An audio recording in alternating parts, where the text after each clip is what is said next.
If you don't want to be a baddie who sets goals for themselves, accomplishes those goals, reaps the benefits of those goals in 2026, then why is you here? Paul, why is you here? Obviously this is where you want to be and that's what you want to do. So welcome to Locked In University.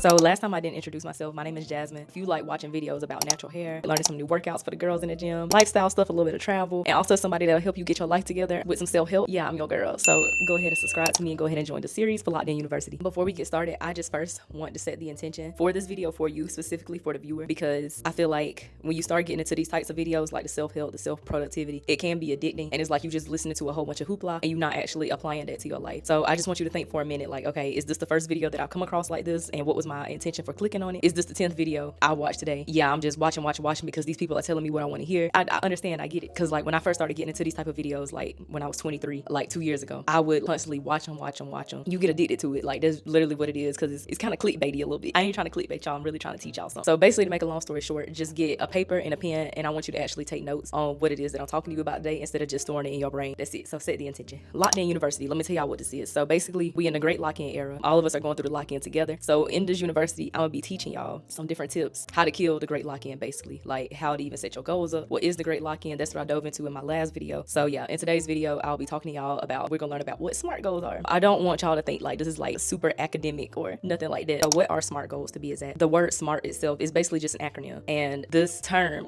SMART goals is what you can use to set goals for yourself, for your company, your business, whatever the case may be. You can apply it to different factors, but basically it's just a set of rules that's a guide for you when it comes to setting your goals, so that you can make sure that you are setting realistic goals and goals that you actually put purpose into. That's basically the purpose of SMART goals. Like I said, it can apply to many things, but in this video specifically, we're gonna talk about how it relates to your personal goals and just giving like different examples of how it can go with your personal goals. So yeah, so what we're gonna do, we're gonna talk about what SMART goals are, how you can apply that to your life, and then we're gonna talk about some examples of some vague goals that you might set for yourself and how you can transform that into a SMART goal. The idea of SMART goals was first introduced in 1981 by consultant George T. Doran, I think I'm saying his name right, but that's when this term was first introduced. If you're a public health baddie like me, you have learned about SMART goals many a times, more than likely. A lot of people learn and some people don't, because like I said, it didn't come until the 80s, so some people don't really know, you know what I'm saying, much about it really. First thing we're gonna talk about is what exactly does the acronym stand for. So the S in SMART goals, it stands for specific. Basically what this means is that when you set your goal, you want it to be specific. So I want you to think of it as like the mission statement of your goal. So basically it's your who, your what, your why, your where. Like you want to be able to answer those W questions when you're being specific, and that'll help you to get the specifics of the goal that you're trying to create, if that makes sense. The M stands for measurable. What metrics will determine how you meet your goal. So the goal that you set, it should be able to be measured in some sort of way. And I feel like when you set certain goals, you might think like, oh, how can I quantify this? You can quantify just about every goal. You just have to get creative with it. A stands for attainable or achievable. It's kind of, both of those words are pretty much used for that letter. You want to answer the questions like, how am I going to attain this goal? Is this goal attainable for me? Am I actually able to achieve this goal? When you're setting your goals, you could prompt yourself to ask this question like, is what I'm doing on a day-to-day basis right now gonna get me to that goal that I'm trying to reach? So what it is that I could change about my everyday life to make this goal attainable? What can I change within myself that can actually make me attain this goal? So the R, when I was taught about SMART goals, it was realistic. And even then, I felt like realistic and attainable kind of went hand in hand with each other. Like, am I able to attain this? And is this realistic? I kind of feel like they, you know what I'm saying, they kind of fall within each other. So I'm guessing over the years that they probably changed it to another term. And so the term that I see most often now is relevant. So that's what we're gonna go by for this video. So is your goal relevant? Does the goal that you have for yourself align with where you want to be? In my last video, I talked about identifying like what it is that you want to work on, identifying what goals you want to set for yourself, what habits you want to get better at, or what, you know what I'm saying, like that type of thing. Is this goal that you're setting in alignment with that person that you want to be? Is it relevant? That's pretty much what it is, but we'll get more examples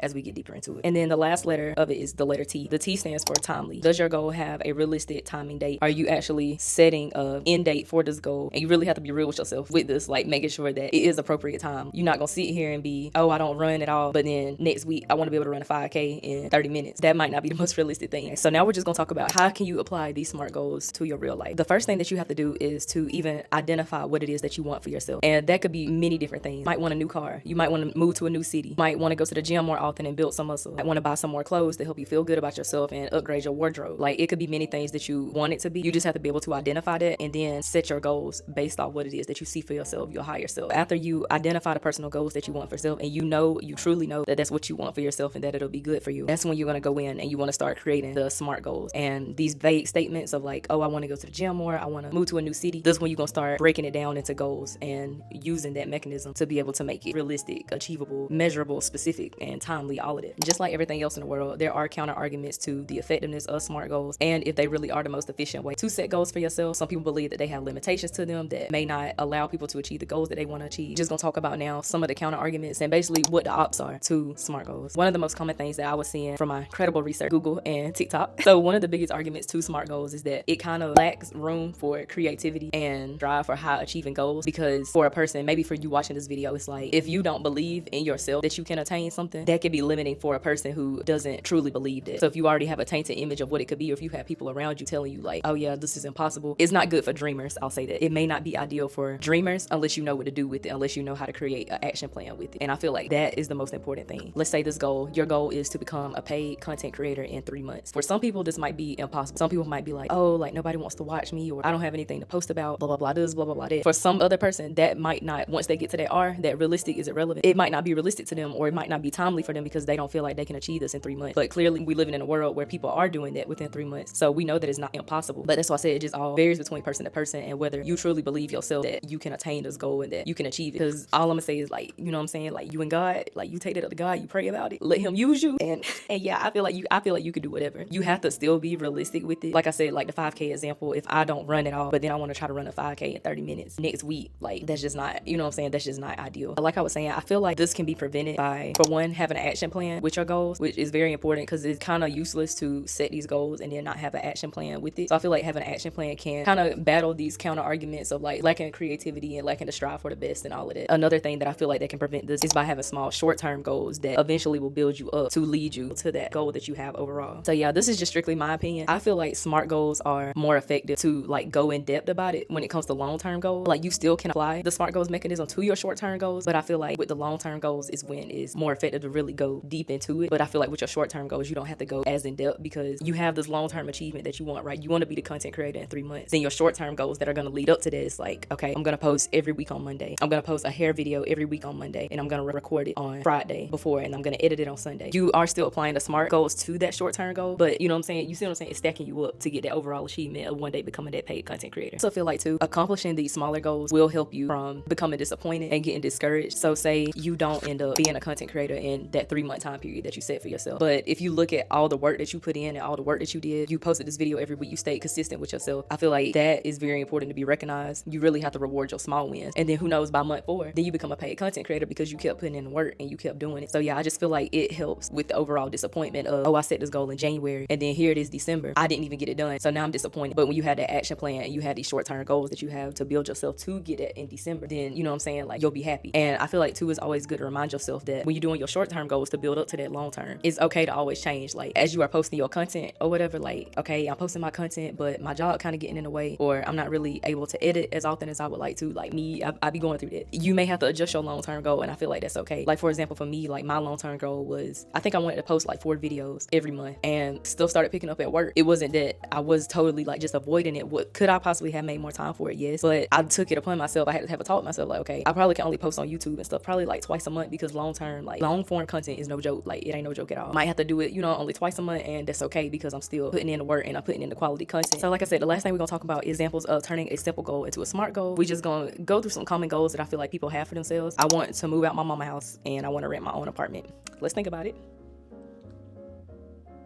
Okay, so this is how we're gonna turn that into a SMART goal. I want to rent a 2-bedroom apartment in Charlotte, North Carolina by June 2026 with a budget of $1,800. I will do this by creating a savings account. On each payday, I will automatically transfer $300 into that savings account so that I can build up my savings to pay for my moving expenses. So the difference between that one and the first one, first, we specified it, right? So we specified it, we said where we want to move to, where you want to move to, what city you want to move to, have a clear vision of it. Do you want to stay in your hometown and just get your own spot, or where you want to be at? Do you want to move by yourself? Do you want a 1-bedroom, 2-bedroom, 3-bedroom, a townhome? Like what is it that you want? And then for measurement, so we have a couple of measurements in here. Measurements, for example, we have our budget of $1,800, and then we want a 2-bedroom apartment. I feel like that kind of counts. I don't know. We want a 2-bedroom apartment, and we also gonna put aside $300 every 2 weeks on each payday or whenever you get paid to save up for it. Now you might need to save up more money than that. I'm not no financial expert or nothing like that. I'm just coming up with some numbers and throwing them at y'all. But you're gonna have to do the calculations on your own. And I feel like that's another thing too. Like when you set your goals, like baby, you got to do some research. Like you can't just assume like, oh, if I write this down, like this just gonna be that. Because if I'm saving up like $600, what month is this? October, November, December, January, February, March, April, May. like 7 times 6, 4,200. 4,200 a little bit. It's quite a bit. You might be all right. Okay, you might be okay. That was just an example. You're gonna be stat. You're gonna be ready by that time. Okay, anyway, is it attainable? This is kind of where you gotta start asking yourself, okay, based on what I get paid and what my bills are, how much money I get in, my income versus how much my expenses are, am I able to realistically put $300 into my account? Like, this is where the attainable is gonna come in. Like I said, you gotta do your research. Like, that's something you gotta figure out on your own. You know how much your bills are. You know how much money you bring in. So is that attainable for you to be able to get that by June? Or maybe you need to save a little bit more, or maybe you need to extend your time out a little bit more. That's when you're gonna make those adjustments with that goal. Is it relevant? Your overall goal, your reasoning why you want to move out is because, you know what I'm saying, you be on your own or whatever, you want to have your own space. Moving to Charlotte, is it relevant to what it is you want to be? Maybe you want to be in a city with more young professionals so that you can network more. Does Charlotte have that? Yeah, they do. It's relevant to what it is that you want for yourself, to that person that you see yourself being. Is it timely? So I feel like timely and attainable kind of go hand in hand with each other. Whether it's timely or not with something like this is going to depend on, like I said, your income, your expenses. If you're able to find apartments, like, do they have any available in that budget? And you might just have to make adjustments by then. With this one, like I said, now you want to get into the action plan that you want to create. The first thing I'm gonna do is calculate my income, my expenses, to see how much it is that I can really afford for myself, to start putting money to the side. That's one of your short-term goals. By the end of this week, I'm going to sit here and make a budget and figure out, can I afford this? Can I? Next thing, another goal, I will create a spreadsheet of jobs that are at least 75,000 plus of jobs that are in my field in Charlotte, North Carolina, and I will start applying to them by March 2026. And if I don't hear anything back, then I will start making revisions. I will start looking for realtors in Charlotte, North Carolina, and I'll make a list of them and start contacting them by November and letting them know what it is that I'm looking for and hoping that I can find a better deal. So y'all see what I'm doing. I don't think I gotta keep preaching to the choir. Y'all picking up what I'm putting out. Gonna do one more example and then that'll be it. I want to go to the gym every week. I feel like all of us say that. So I want y'all to think about, how can you make that more specific?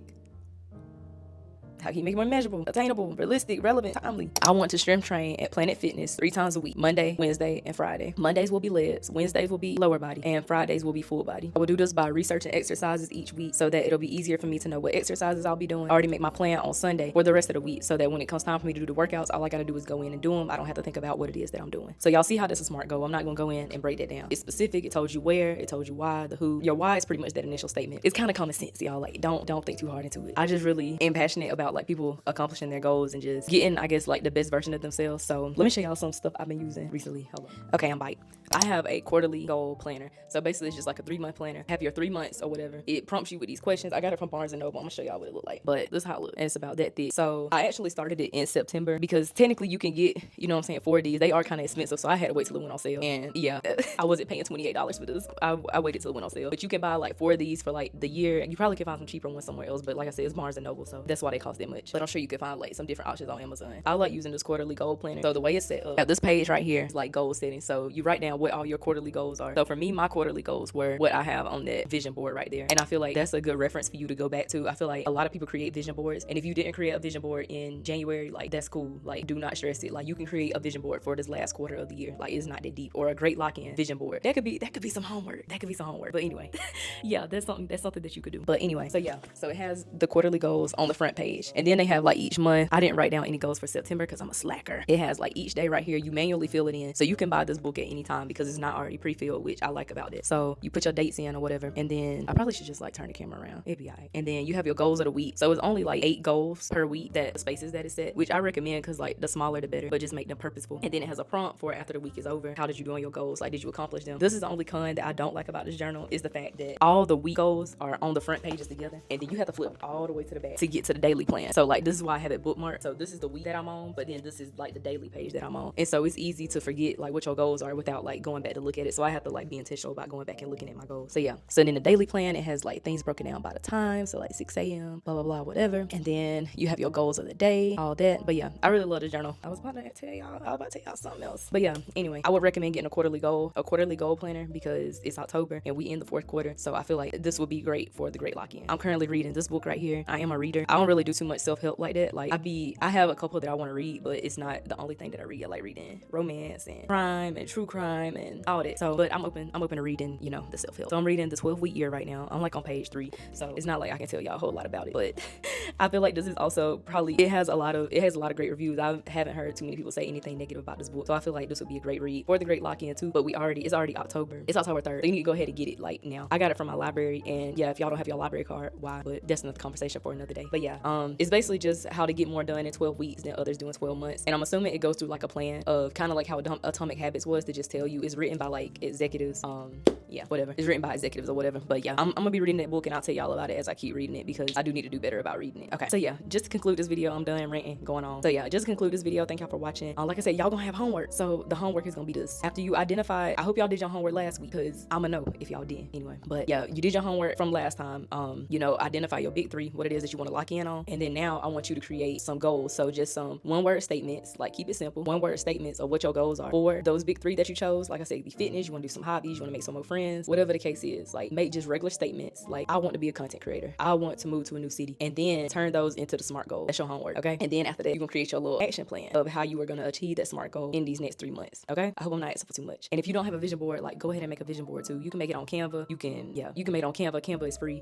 It's a lot of things that you could do. You could just screenshot some stuff and make a photo album in your phone or whatever. Like, it's a lot of stuff that you can do. So yeah, but yeah, thank y'all for watching. Subscribe to my channel, Jazzy B, Professor Jazzy B. Like I said, I'm not a real professor, but yeah, I like teaching this kind of stuff. So yeah, y'all come back and watch again and go watch my last video. Bye.